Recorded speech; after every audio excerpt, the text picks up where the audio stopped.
ইরানের সাম্প্রতিক বছরগুলোর মধ্যে সবচেয়ে ব্যাপক গণবিক্ষোভ চলছে।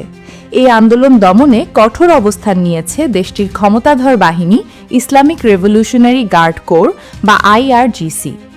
এক বিবৃতিতে তারা জাতীয় নিরাপত্তা ও ইসলামী বিপ্লবের অর্জনকে চূড়ান্ত সীমা হিসেবে ঘোষণা করে সরকারি সম্পদ ও জননিরাপত্তা রক্ষায় সর্বোচ্চ শক্তি প্রয়োগের হুঁশিয়ারি দিয়েছে।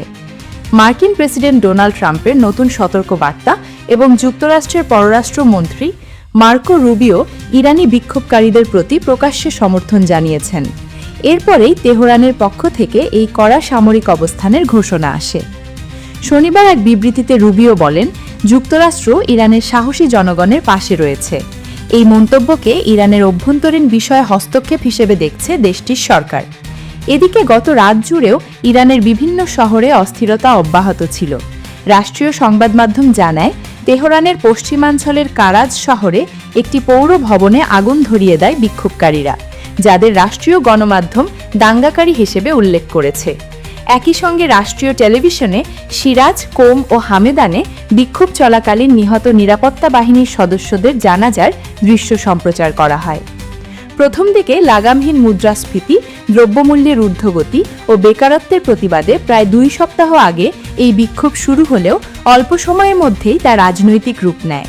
এখন বিক্ষোভকারীরা সরাসরি ইরানের বর্তমান ধর্মীয় শাসন ব্যবস্থার অবসান দাবি করছেন।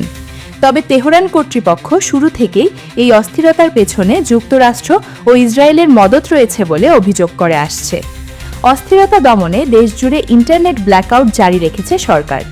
ইরানের পশ্চিমাঞ্চলের এক প্রত্যক্ষদর্শী টেলিফোনে জানিয়েছেন, রেভলিউশনারি গার্ড ওই এলাকায় মোতায়েন করা হয়েছে এবং নিরাপত্তা বাহিনী সরাসরি গুলি চালাচ্ছে। নিরাপত্তাজনিত কারণে তিনি নাম প্রকাশে অনিচ্ছুক থাকেন। রাষ্ট্রীয় টেলিভিশনে প্রচারিত IRGCর বিবৃতিতে বলা হয়, গত 2 রাতে সন্ত্রাসীরা মার্কিন ও সীমাইন শৃঙ্খলা বাহিনীর ঘাঁটিতে হামলা চালিয়েছে এবং এতে বেশ কয়েকজন সাধারণ নাগরিক ও নিরাপত্তা সদস্য নিহত হয়েছেন।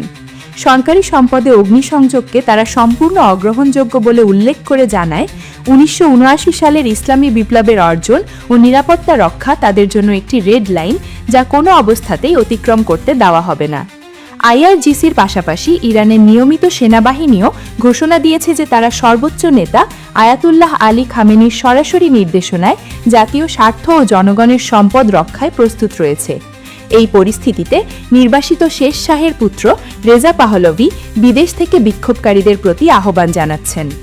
সামাজিক যোগাযোগ মাধ্যম এক্সে দেওয়া এক বার্তায় তিনি বলেন, আমাদের লক্ষ্য শুধু রাস্তায় নামা নয়, শহরের কেন্দ্রগুলো দখল করে নিয়ন্ত্রণে নেওয়া। তিনি পরিবহন, তেল ও গ্যাস খাত সহ গুরুত্বপূর্ণ খাতে ধর্মঘটের ডাক দেন। তবে ট্রাম্প জানিয়েছেন, আপাতত পাহলভির সঙ্গে সাক্ষাতে তিনি আগ্রহী নন। এদিকে ট্রাম্প শুক্রবার নতুন করে হুঁশিয়ারি দিয়ে বলেন, আপনারা যদি গুলি চালানো শুরু করেন তাহলে আমরাও গুলি চালানো শুরু করব। তিনি আরও বলেন, ইরান এখন অত্যন্ত বিপজ্জনক পরিস্থিতির মধ্যে রয়েছে।